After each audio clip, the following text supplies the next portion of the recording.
Greetings, everyone, and a warm welcome to another edition of Marketing the Invisible. I'm Tom Poland, beaming out to you from the Sunshine Coast in Queensland, Australia.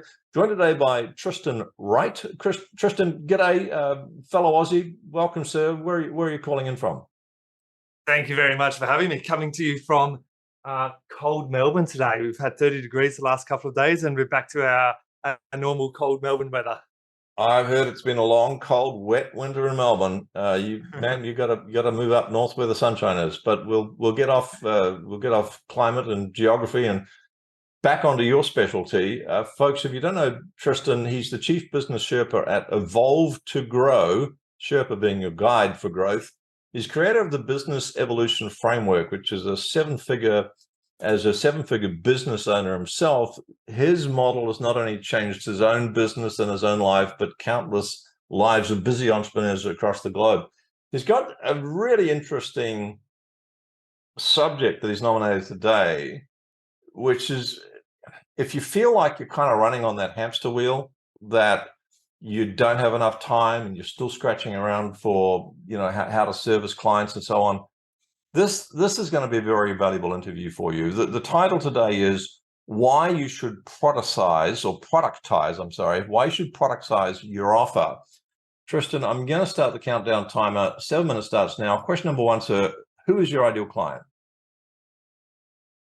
Well, ideal client, B2B service-based business owners, typically that have a creative streak. So people that like to customize their offers and be creative. So like a marketing agency or a design agency or graphic designer. Going down a tiny bit deeper, like maybe 3 to 15 staff would be where my ideal client is. Thank you for that. And that makes the problem you solve even more interesting, because they're very often custom, bespoke, rinse and repeat, but reinvent the wheel for every client. So question two, tell us about the problem you solve. How would you define that? So we're talking today about productizing your offer, but at the end of the day, my ultimate objective is to help business owners run a profitable business without their daily input. And for that, we need to move to a productized offer as quickly as possible. So what do you mean by productized? What do you mean by productized? Rather than having a custom solution, rather than having a custom solution and reinventing the wheel every single time, it is narrowing down and knowing this is what I'm good at. This is and this is what gets results. So we say we've got an SEO package, and this SEO package, we have 3 different services in there, and we deliver that rinse and repeat. Or we've got a website service, and we deliver a small, medium, or large solution of that. So they can, if you like, commoditize or have an offer that frees up their time because they can rinse and repeat the same solution to a common problem. Is that a reasonable summary? Correct. And a good way to describe it is, as a business owner, you should create a menu. Like you go to a restaurant and you've got a menu to choose from. You've got your entrees, you've got your mains, and you've got your desserts. You should be, and you go and choose an entree, a main, dessert. As a business owner selling your product, there should be 5 items on the mains, 5 desserts, and 5 entrees. That's a great analogy. I mean, can you imagine the stress in the kitchen of a good restaurant if everyone just walked in and ordered whatever they want without any menu? That's going to be one stressful shift. And folks, you're the chef. So many business owners, that's how we operate. We think we're making a chicken parma each day, but we're making different variations of the chicken parma every other day.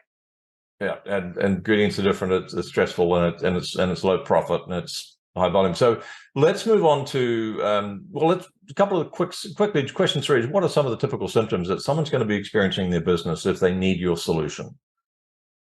So they're going to be, most of the time, they're probably going to be working after 5 or 6 p.m. They're going to be going home, having dinner, and then after dinner, answering all the emails for questions on, asking all the email questions from clients for custom bespoke things, and clients following up saying, why are you doing this, or why are we doing it this way? Let's change this.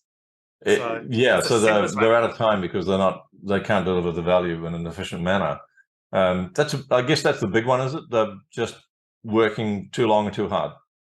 That's the simplest one. And the other one is they probably reached a glass ceiling and they don't know what they need to change in their business to get their time back or to become more profitable. Thank you for that. And so we're talking about people have started their own business. Typically, they're going to be growth orientated, so they're going to try things to break out of this trap. Question 4 is, what would you say are a couple of the biggest common mistakes that people make trying to solve this problem before they find your solution? Biggest mistake is not taking action, is being scared that if they change their business model into a productized offer, they'll lose clients. So they're like, this is making me money. Yes, I'm busy. I don't want to take the risk of alienating my clients because if I alienate my clients, I'll do something, I'll lose them. So they're allowing the clients to own the relationship. Right. And they probably don't realize that whilst it might own some of their alienate some of their existing clients, it won't alienate the new ones, because the new ones don't really care how they get the solution as long as they get it. So let's move on to some advice for folks. We've got just over 2 minutes left. A top tip. It's not going to solve the whole problem, but it might get people started, a step in the right direction. What's one valuable free tip you could give folks? Don't try and be everything to everyone. Narrow down your offering, become the best in the world at one thing for one market, and let everyone know that that's what you are. Don't try and be a full service marketing agency to every single industry. Be the best SEO agency for the property development industry in Victoria. Right. Niche the specialty you offer, or the market, or both.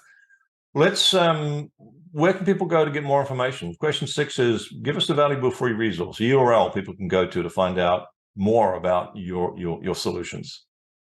So you can jump on, I've got a Linktree page, so it's linktr.ee/Tristan Wright, and I've got an ebook on there called Unicorns and Myths, Profits and Freedom Shouldn't Be.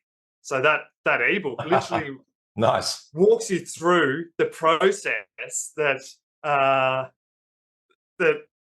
how to increase your profits but get freedom back. And it's free, folks. You go to linktr.ee. So that's linktr.ee /Tristan, TRISTAN, Wright, WRIGHT. Linktree. Remember, there's the full stop before the 2 E's. Tristan Wright. 30 seconds left, sir. Question 7. What's the one question I should have asked you but didn't? What's the question you should have asked me? What does the impact of ego have on your business? Oh, yeah. Okay. In less than 12 seconds, what does the effect of ego have on the business? We need to park our ego, because just because we've done something our own way doesn't mean it's the best way. We need support from others. We just want this. We've got the same end goal. It doesn't matter which way we get there. Tristan Wright, thanks so much for your time and your insights. Thanks for checking out our Marketing the Invisible podcast. If you like what we're doing here, please head over to iTunes to subscribe, rate us, and leave us a review. It's very much appreciated. And if you want to generate 5 fresh leads in just 5 hours, then check out www.5hourchallenge.com.